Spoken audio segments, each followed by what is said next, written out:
really love the Lord.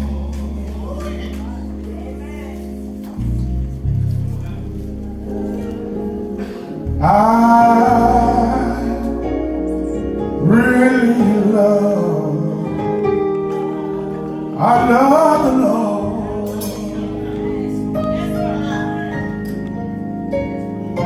You don't know what He's done for me. Gave me God, gave me the victory. I love Him.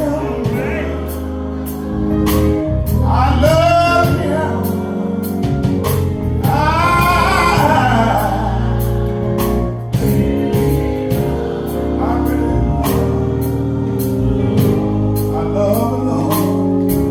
Everybody, I really love Him. I really love. Come on, church, let me hear you. Everybody, you sing. Come on.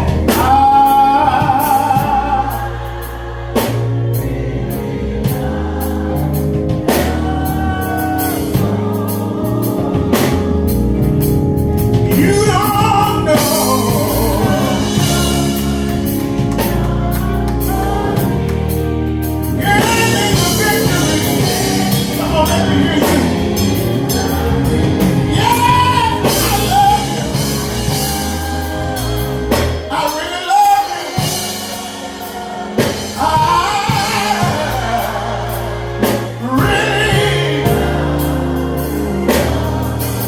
don't know. Come on, one more time, man. Preach time. Everybody, let me hear you.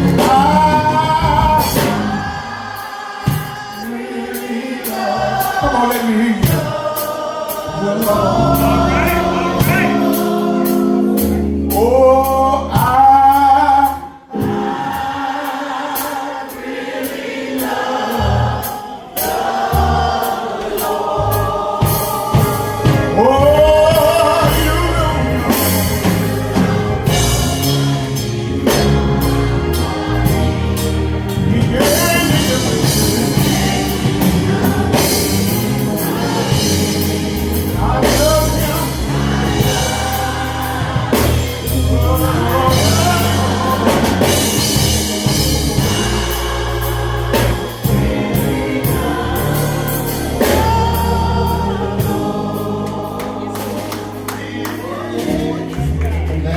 your attention to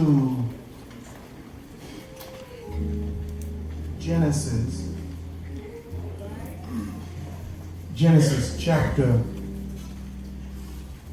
50 first. Then put your fingernail at Genesis 37. But I want to look at Genesis 50 first. Genesis 50 and verse 19.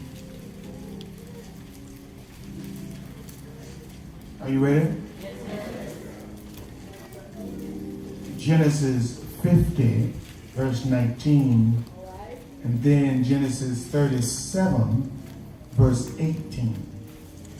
But let's look at Genesis 50, verse 19. And Joseph said unto them, his brothers, fear not. I'm not going to do anything to you. For am I in the place of God? But as for you, ye thought evil against me, but God meant it unto good, to bring to pass all it is this day. Everything that has happened to me, God allowed it to happen to get me to where I am, to save much people alive. Now therefore, fear ye not. I will nourish you. I'll nourish you. Not only you, but your little one. I'm going to take care of your children. And he comforted them and spake kindly unto them. Then I want to turn to Genesis 37, verse 18. Show you what he's talking about. And when they saw him afar off, even before he came near unto them, they conspired against him to slay him. And they said one to another, these are his brothers now, his own brothers. They said one to another, behold, this dreamer cometh. They were making fun of him. Come now, therefore, let us slay him, cast him into some pit, and we will say to our daddy, when we get back to the house, some evil beast has devoured him, and we shall see what will become of his dreams. We will lie to our father. We will say to our father that some vicious animal, when we were down at Shechem, devoured the son that you favored over us, because we don't like the way this family is lining up. Then Joseph comes and says, what you meant for evil, God meant it for good. And if I had to give it a subject today, I would talk about from pain to promotion.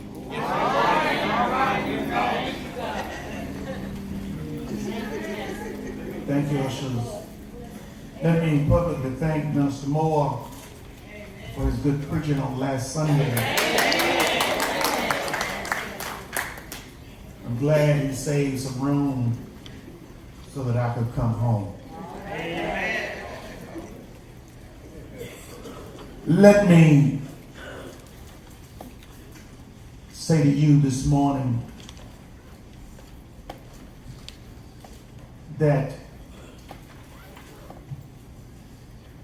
no one can work hard matters out like God.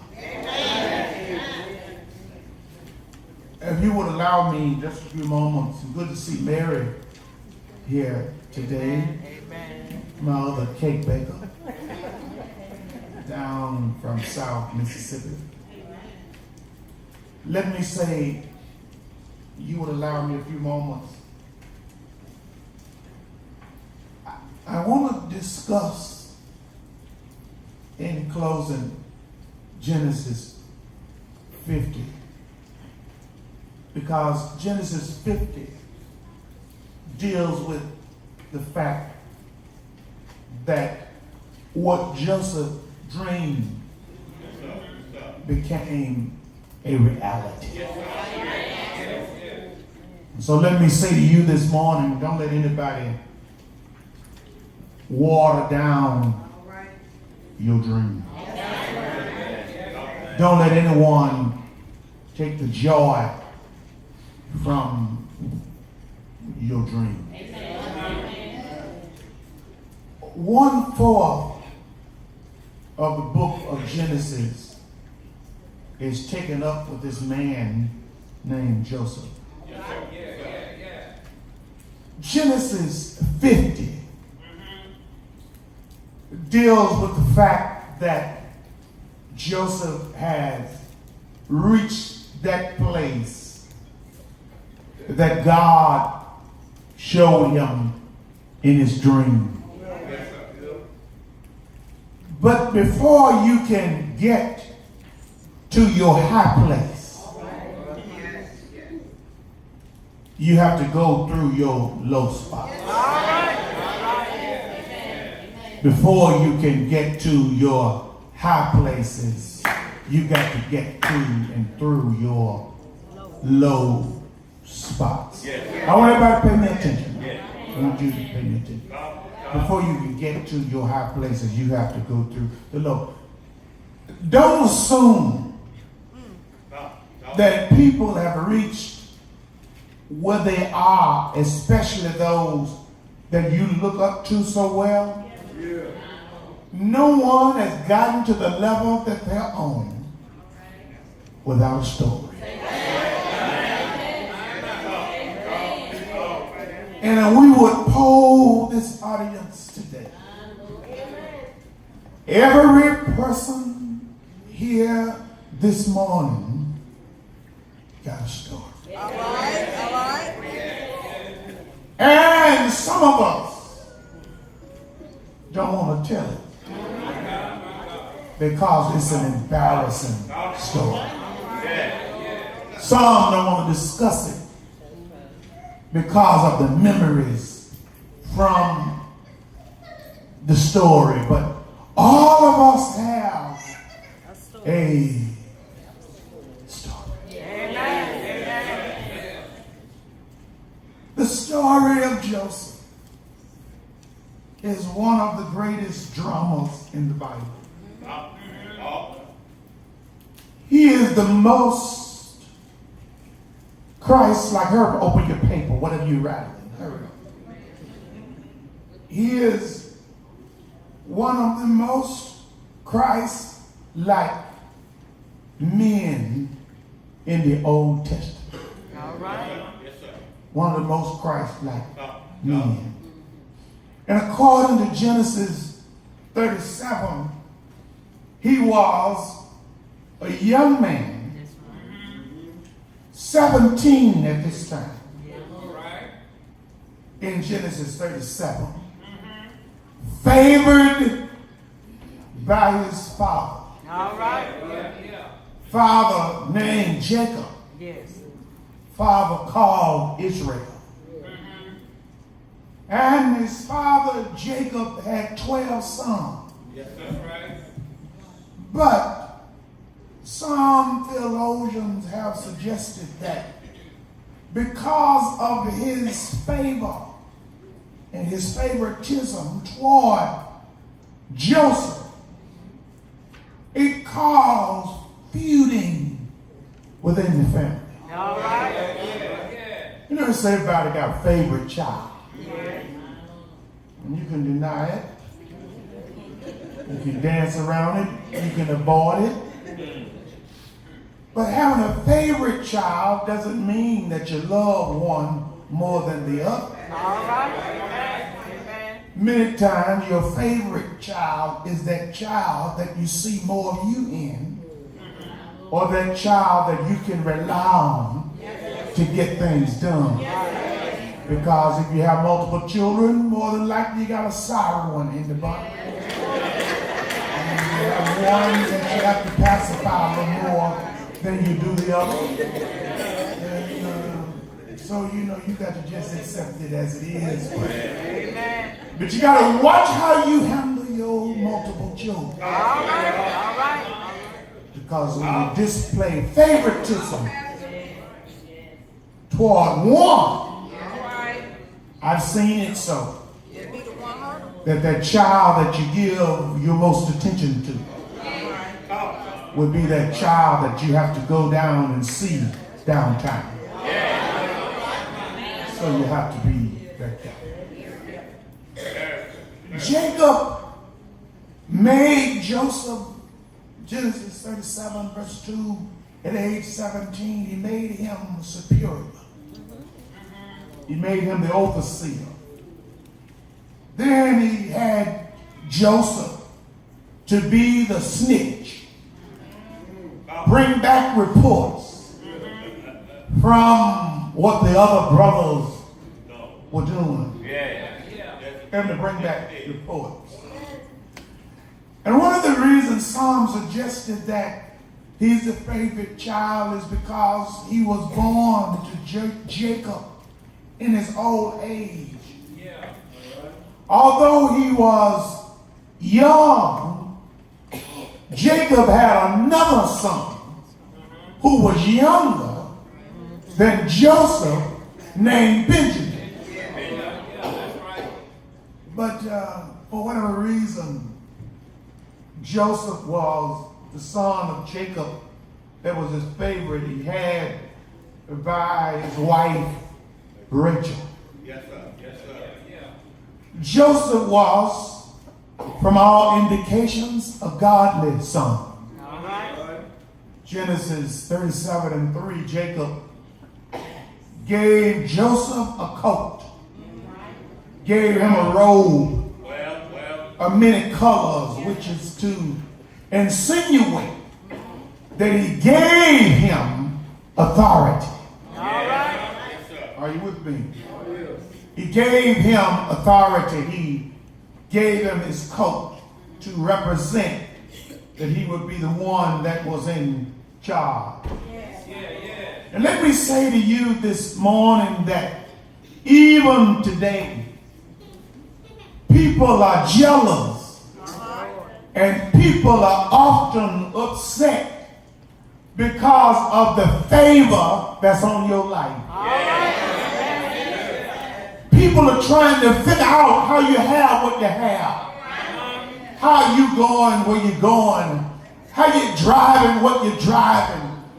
But you got to watch how jealous you become of people when you don't know what it took for them to get to where they are. See, just because you ride in a luxurious neighborhood and you see this fabulous house, it can be a fabulous house, but not be a wonderful home. You can be envious of people's marriages and you don't even know that outside she look happy. Outside she look like she's full of jolly and joy. Outside she switch when she walks. She got pep in her step. But really she hates to go home because she's not in love anymore. She just got to stay there to make ends meet because he bring home the bacon and she want to be a recipient of the grease from the bacon. You got to watch how you are envious of people when you don't know what they're struggling with day to day. Some people just know how to make it look good. That's right. But behind the smile, there's a frown. And they really inwardly saying, get out! All right. Yeah.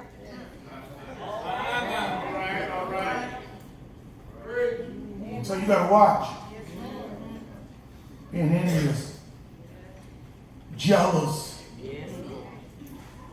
of what people, and one most thing that really get me is most folks jealous of the wrong thing.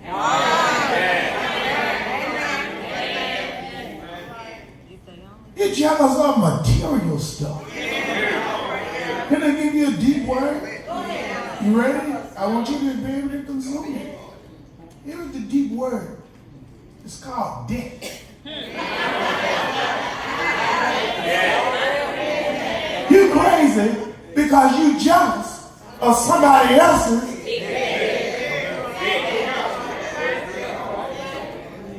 You can get some.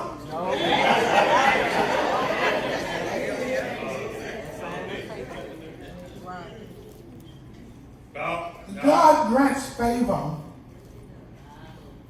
as he demands upon whom he chooses. All right. And although Jacob is the one that's doing the giving, pay this attention. Jacob is doing the giving, the dad. Joseph is only the recipient. The brothers are not mad with the gift. They're upset with the recipient. brothers hating. Strife took over. You got to watch jealous folks. Stop saying it's going to be all right. If they're jealous, they're wicked. If they're jealous, they're dangerous. If they're jealous, stay from around them. If they're jealous, do them like I did my uncle. Leave them alone and be for real with it. When you're done, just be done and walk away if you're really done. I don't believe you hear me talking this morning. You got to know when to let stuff go. And sometimes in letting people go, you got to know how to release yourself of some relationships that are more toxic than they are beneficial. I understand it. So, sisters and brothers, not only are they jealous of his stuff, but in Genesis 37, 5 through 11, he shares. Am I boring you? No. He shares a dream that he had. And he tells them, I will one day rule over the 11 stars, sun and the moon. 11 stars represented his other 11 brothers. Sun and the moon represented his mother and father. He says, I'm going to rise to the point that I'm going to be over all of you all. And let me say this to you. You got to monitor who you share your dreams with. Some people are assigned satanically to destroy what you dream. You got to be careful. You got to know how to keep some dreams dreaming. And then after they come to fruition, then you say, God had already showed me. See, can't nobody take away what God has shown you. They're jealous. They jealous and hateful. And they went to Shechem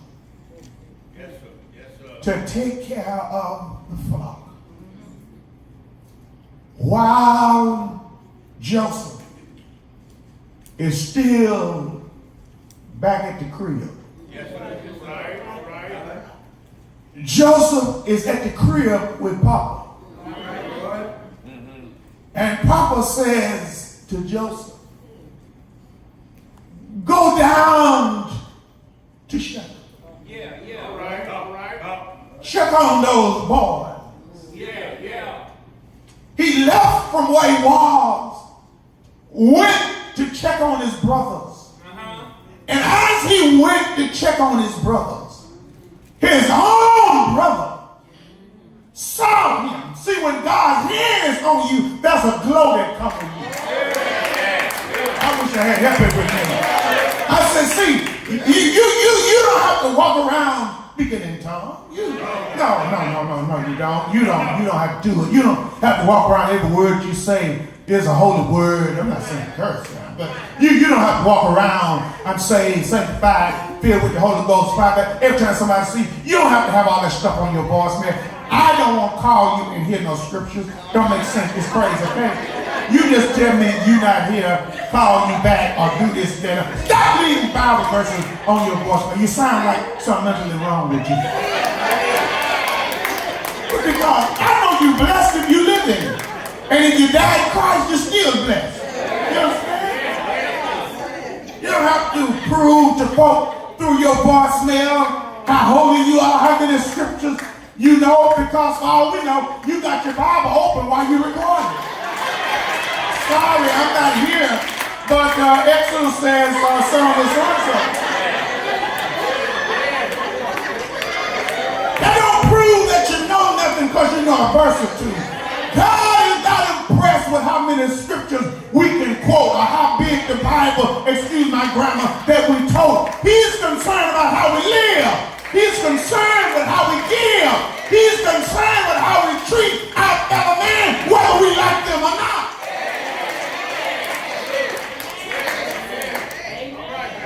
Bucking and ain't got nothing within you. What you bucking for, boy?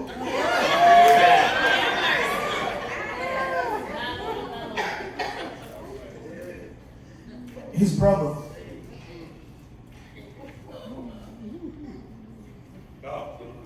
See him from a distance. I wish you had been there. They see him from a distance and they say one to the other, here come that dreamer. All right. All right. What do folks say when they see you come? All right. Here come that dreamer. They didn't know. They thought they were speaking ill. Yeah. But clearly what they really were doing was speaking it into existence. Here come that dreamer. And they say one to the other, said, let's kill it. Let's throw him in the pit. Let's get rid of him. How many people you come across wanted you out the way? All right. And see, that's why the Bible tells us to walk not in the counsel of the ungodly. That's why you got to watch who you seek counsel from. Watch who you talk to about your relationship. They're not happy in theirs. What are they not in one? Or the one they in it with somebody who got somebody. You know, watch who you confide in. Watch who you confide in on your job. And even watch who you talk to in your family.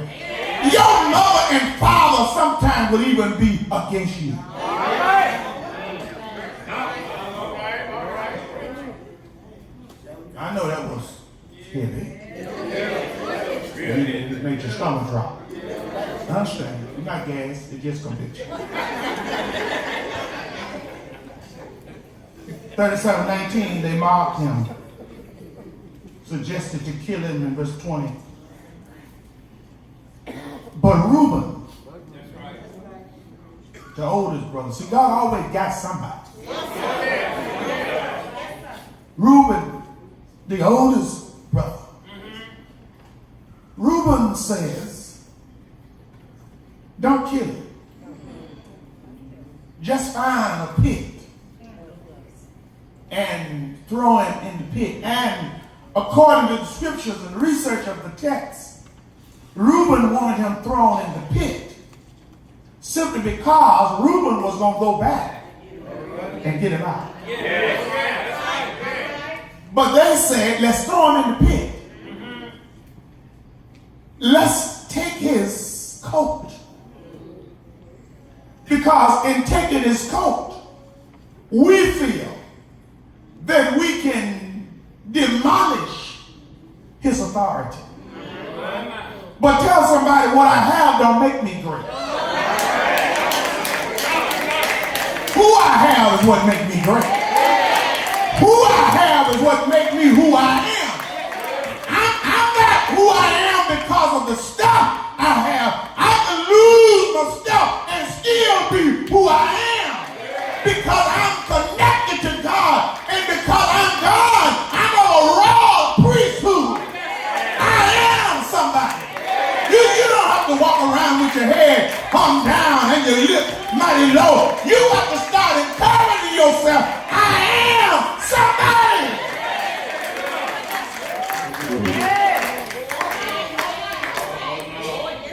Joseph now have to deal with rejection. Yes. Verse 23, they rejected his authority. They resented the symbol of authority, which was his coat. They rejected his person. Verse 24, they rejected him himself. They threw him in a pit. Some folk want you down in a pit. That's why you got to watch having pity parties.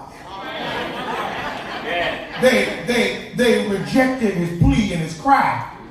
He didn't want to go in, but they did. And let us not forget that there's a caravan while this is going on of traders that's coming.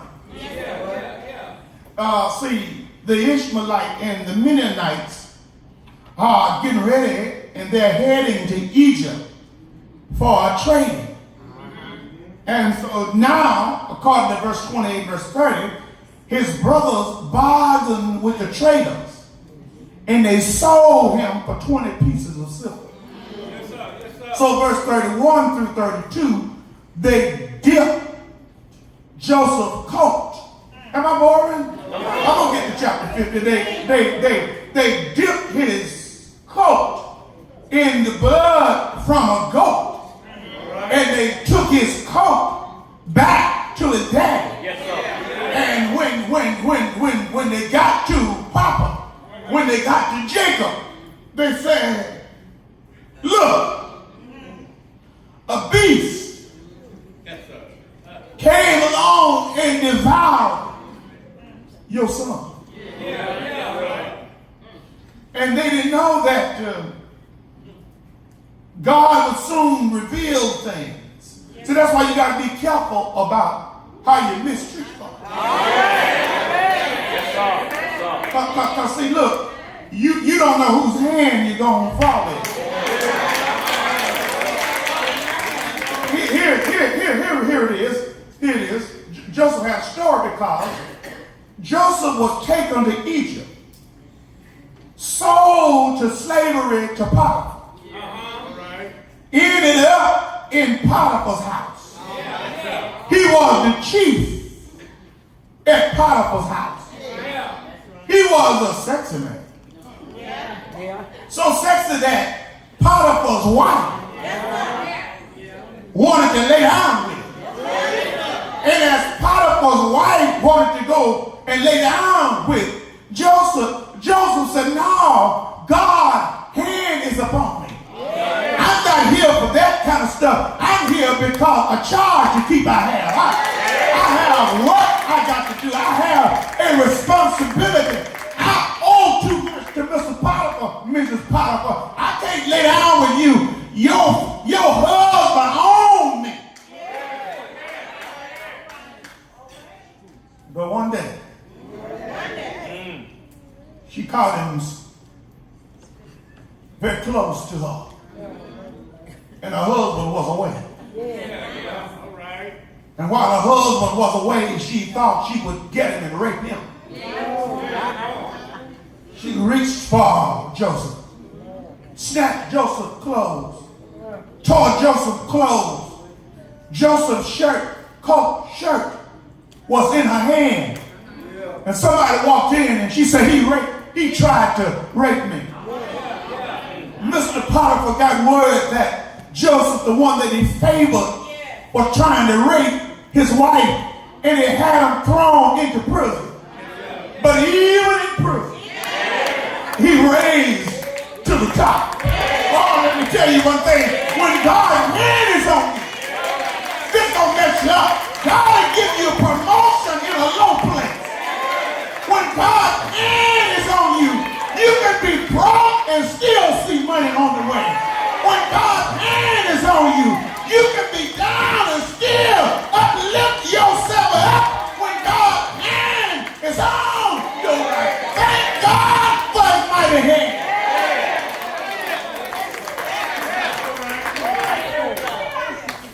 So now, Joseph is released from prison. Don't have time to tell you anymore. But as we approach chapter 50, Yes, sir. 70 days of mourning had passed because Israel, Jacob, daddy is not dead. Daddy's dead. Daddy had already planned where he wanted to be buried. And it was the son who makes it happen. It is this son who makes it possible. And I just believe I can hear him am saying if anything was to be said, and we know that all things work together for the good of them who love the Lord, to those that are called according to his purpose. I believe I can hear Joseph saying, what shall we then say to these things? That if God before us, who can be against us? I believe I can hear him saying, the Lord is my light and my salvation. Whom shall I fear? God saw to it that the Midianite traders came along at the right time. God saw to it that Joseph was taken to Egypt at the right time. God saw to it that Joseph was sold to Mr. Potiphar. Although Miss Potiphar lied, like Joseph tried to rape her, ended up getting promoted in prison and becoming the prime minister of Egypt. See, when God's hand is on your life, Satan can only do so much. But thank God he got a head around us just like he had for Job. Oh, you want to know why you still here this morning? It is because, don't walk in front of the camera. Trisha, don't walk in front of the camera. Don't walk, go that way. Don't walk, y'all stop walking in front of the camera like that. Don't do that. When God's hand is upon your life, sisters and brothers, you will be able to come to whatever level God got for you to go to. Can't nobody bring you down but you. But when God's hand is on you, thank God, when God gives you his hand, God gives you his head. I bet you had some helping with you this morning. I said when God gives you his hand, God gives you his head. That's why that contradiction didn't take you out. You had his head. That's why that divorce didn't make you lose your mind. You had God's head. You may be down. You may be broke sometimes. You may get low sometimes. But when God got a head of protection around you, Satan cannot harm you. When God got a head around you, you ought to pause right now and thank God for his head of protection around you.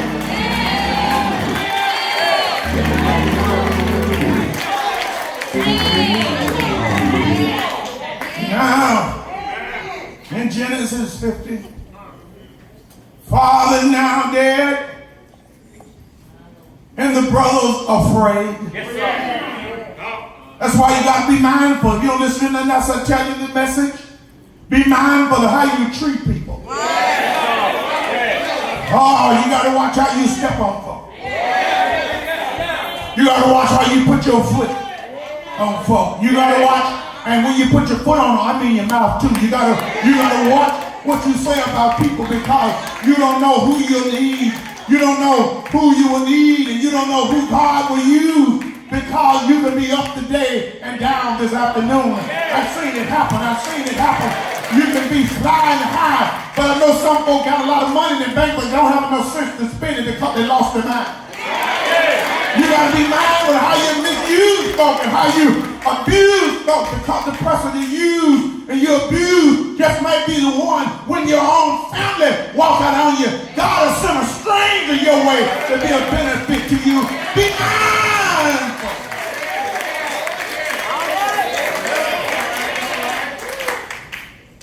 So now, Joseph said, verse 19 of chapter 50, I am not in the place of God. See, first thing, you got to get past your past.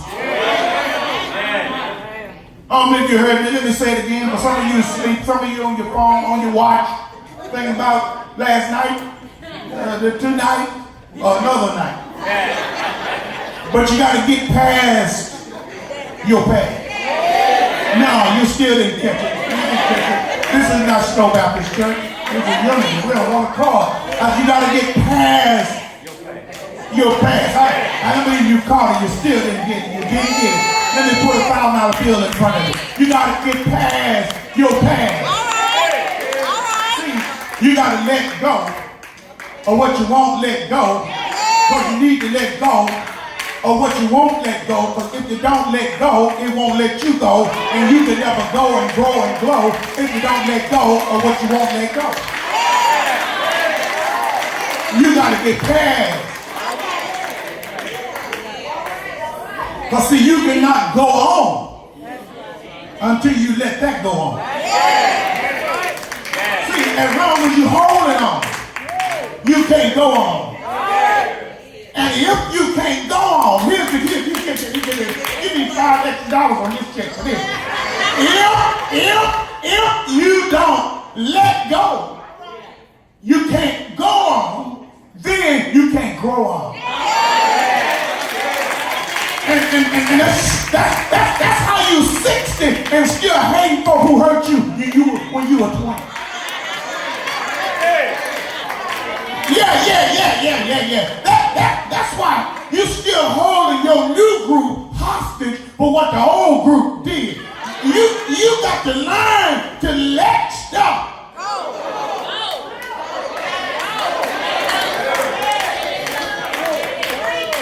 You sit out here not liking folks because they don't like you. You just as low as they are. Christian folks don't speak to one another. You mighty low. Because here's what Jesus said. Well, matter of fact, you're not a Christian. Because Jesus said, you can't denounce them and profess me.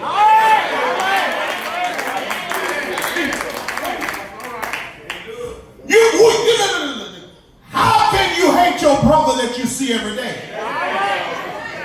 And you never seen me. But you profess to love me and can't stand your brother that you can see. Hypocritical ignorance. So you got to get past the past. Joseph was mistreated. Yet he had a forgiving spirit. He said, I'm not God. This meant that he had asked God to give him God's very own spirit of forgiveness. You got to ask God to give you his spirit. You know, just like you have his righteousness, you got to ask him to give you his. I'm preaching better than you witnessing. You got to ask God to give you his spirit. That's why when you pray, you ought to say, Lord, give me your spirit. Your spirit will make me walk better. Your spirit will make me talk better. Your spirit will make me look past the pain that I've been feeling as it relates to the way people have been mistreating me throughout the years. Give me your spirit. Gave him his very own spirit of forgiveness. What is God's spirit of forgiveness? Thank you for asking me. Was forgiven. Always forgiven.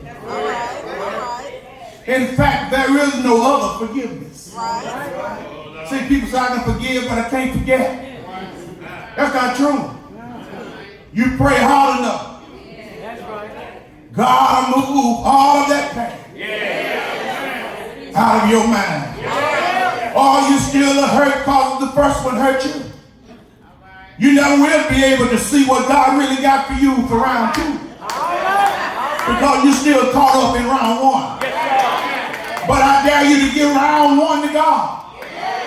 Tell God to take away the pain from round 1. Round 2 will supersede whatever round 1 was. Because guess what? Round 2 still may be with who you was with for round 1. But when God's hand is in it, I wonder if I got any help it with me.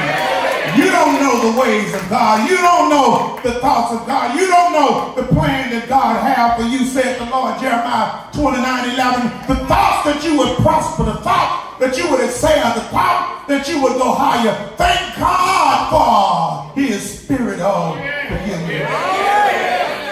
So not only do you get past the past, then you got to know that God reversed what was supposed to come to pass. How many of you got it? I said you got to get past the past. And then verse 20, you got to know that God reversed. You get past the past. But then God reversed that plot that was planned to destroy you and stop it from coming to pass. I don't believe you hear me talking to you this morning. Look. Remember, half of Genesis 37 is taken up with the meanness of his brothers. They plotted. They plotted. They conspired. They saw him. They wanted to kill him. Here comes the dreamer. But still in verse 20 he says, you meant it for evil. See, Joseph knew God overturned that which was planned to take him out. You ought to be shouting this morning because of some stuff God blocked. I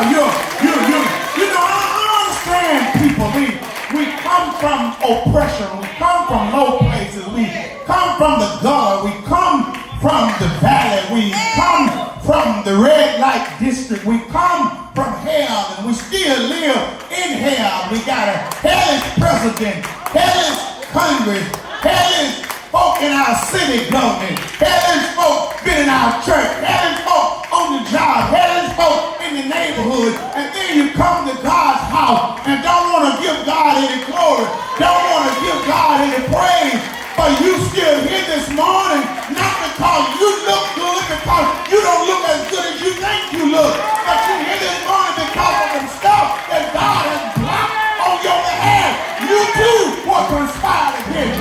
You too should have been dead and down in the pit of life, but thank God from the guttermost to the uttermost, when nothing else could have love lifted you.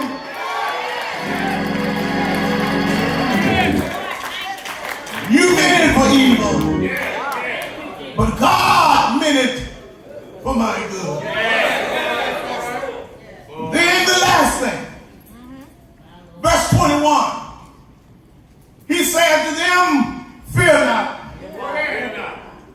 I'm not going to harm you. Vengeance belongs to the Lord. I'm not going to fight my battle. Matter of fact, brothers, there will be no battle. Because I have forgiven you. And because I have forgiven you, you are forgiven. So not only do you get past your past, and not only should you know that God reversed that curse that was to come to pass, lastly, you got to be better and not be bitter. See, a lot of folk around me bitter.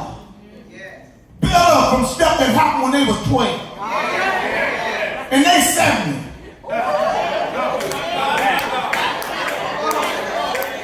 And then one of the worst things to hear a Christian say is, girl, when you cross me, you don't get no second chance. Well, what if God felt that way about you?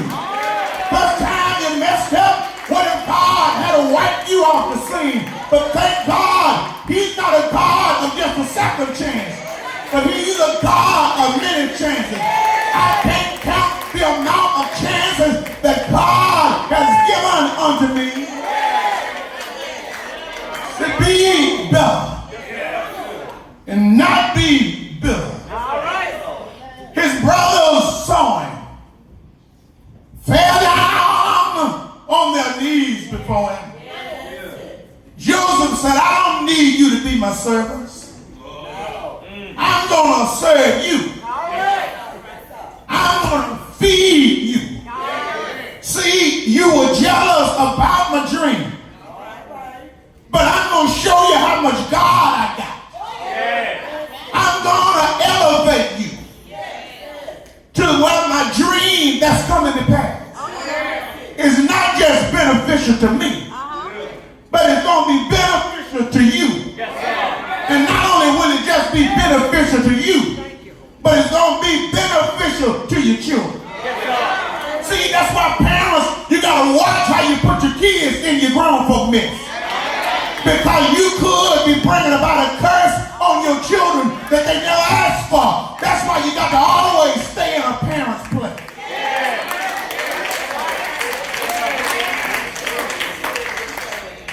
But I'm done.